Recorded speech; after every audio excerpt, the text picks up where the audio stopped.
What's up, guys? I know a lot of you have asked me about the power pole move rather, and I finally got a chance to use this thing. It is first thoughts when I got it installed. I want to give you guys an honest review not because anybody told me I had to or sponsorship plug or anything like that. Just because you guys asked and I feel like I should do it. So my initial thoughts on the power pole move are it's built like a tank, absolutely built like a tank. If you check this out, this thing does not move. If I shake it, it don't move, it don't rattle, it doesn't do any of that. It's solid as a rock. Titanium shaft. They say an unbreakable shaft. The head doesn't move.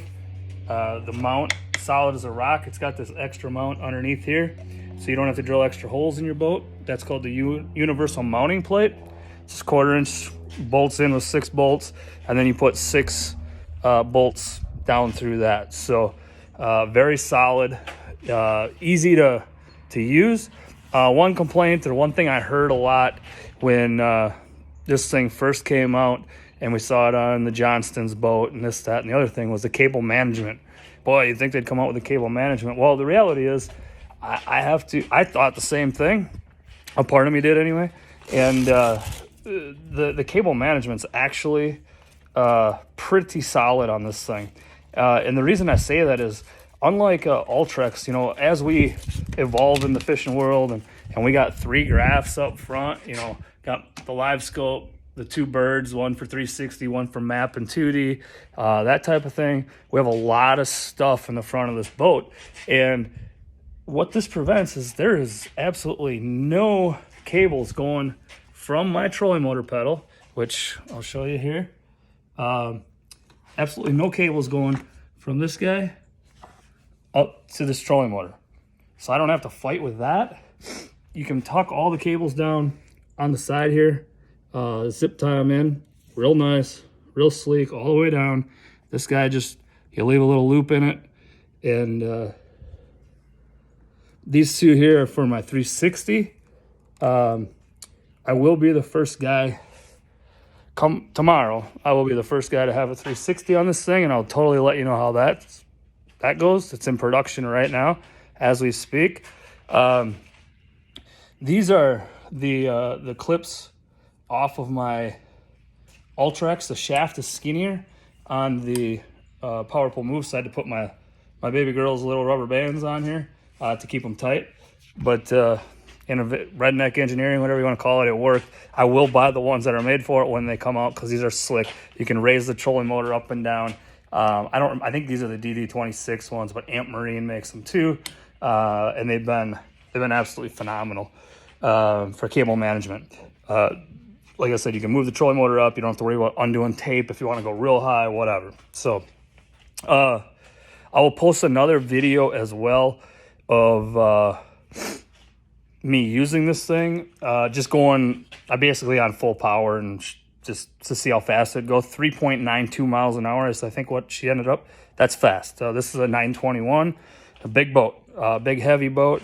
And to get 4 miles an hour out of this thing, way faster than the Ultrex. I'm really curious to see how it performs in the weeds.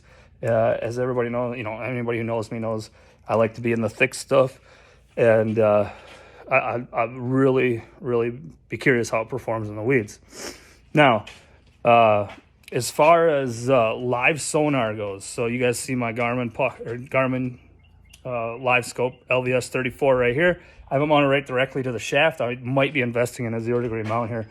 But as far as bait tracking, following a fish, just chasing that thing around, this trolling motor is way smoother. So the guys that are live scopers, so everybody but Randy will benefit from this by having that steering smoother and not as choppy. That Ultrex would take off, and then you'd have to you get it to smooth out, but it was always jerky right away at that initial move. So this is way smoother.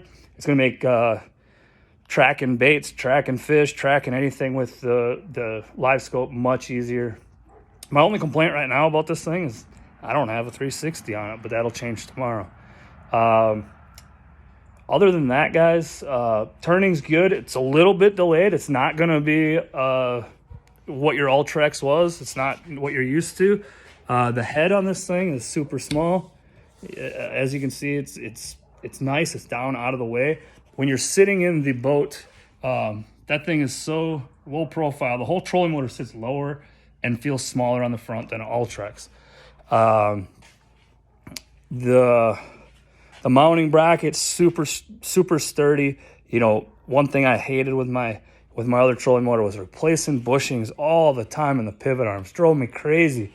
Them things seem to go out all the time. I don't see that being a problem with this guy. When you go to set it down, it's rock solid. When you pick it up and you stow it, it sets down and locks and it's rock solid. There's no bouncing, no jerking, no nothing. It's just put together. Like I said, the trolling motor is super fast. The spot lock, guys, I got to talk about the spot lock because the spot lock is not what I've been used to with spot lock. My spot lock coming to this point has been I put it on spot lock, I kind of bounce, move around a little bit, and then all of a sudden I start drifting off, and then boom, tries to get back, and I about fall out of the boat. I did spot lock with this thing today multiple times. And I will say that it didn't move. The wind blew the back of the boat around. I would be willing to bet dollars to donuts that my trolling motor did not move from the spot I hit spot lock on more than 6 inches. It was amazing. The thing just adjusted, really nice. One other thing that you guys aren't really going to be able to see, but it's kind of cool, is this display right here. So you see this guy? This is the move display, and it tells you like GPS signal, green light when your prop's on, spot lock or anchor locks down here, heading vectors up here, and it tells you your speed you're on. It tells you exactly what's going on, so there's no questions. That thing shuts off when you stow the motor, and it turns back on when you deploy the motor. The head of the motor turns to where it needs to go when you stow it, so when I go to stow the motor, it automatically turns so it's laying flat so I don't crush my live scope transducer. It also has, so the foot pedal is real sleek, real clean. It's got a button for speed, or a dial for speed, and a button to engage the prop. This is your heading and vector, and on the other side there, you can see the anchor lock. They're just buttons just like you use for your power pole. I really like that. The foot pedal is really low. I don't feel like one knee has to be bent to stand on it. They both feet are even. I think it's going to be a lot better on my hips. I do have a bad right hip that gets sore on me a lot while I'm fishing for long days on end. So all in all, I'm super impressed with it. The only thing that, like I said, I'm doing this for you guys, so you guys know that there's one thing that I kind of bothers me, and that's this. There's just a little bit of play in that pedal, and my OCD goes crazy with it. That's it. That's the only thing. And gosh, for all the benefits of this thing, I can handle it. When this thing first came out, I heard a lot about, $5,000 for a trolling motor. It better be good. It was the end of the world, right? Everybody thought it was crazy and it was too much money and blah, blah, blah, blah, blah. When the reality is, all the other motors are 35, 36, 3,800.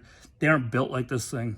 They're going to go up in price. It's just a matter of fact. When Minn Kota comes out with their brushless motor, you believe it. Believe me, it's going to be more expensive. And I think once a bunch of guys get to use this thing, the chatter about the price is going to drop. And they're going to be like, it's an extra $1,500 that I'm going to spend on a trolling motor that's going to be on my boat for 5 years, 10 years, maybe however many years. I mean, take it off, put your Ultrex back on when you sell it, put it on the next boat. You might use it for 10 years. What is that investment? It's $150 a year. Are you kidding me? $10 a month to have all this luxury? I don't know.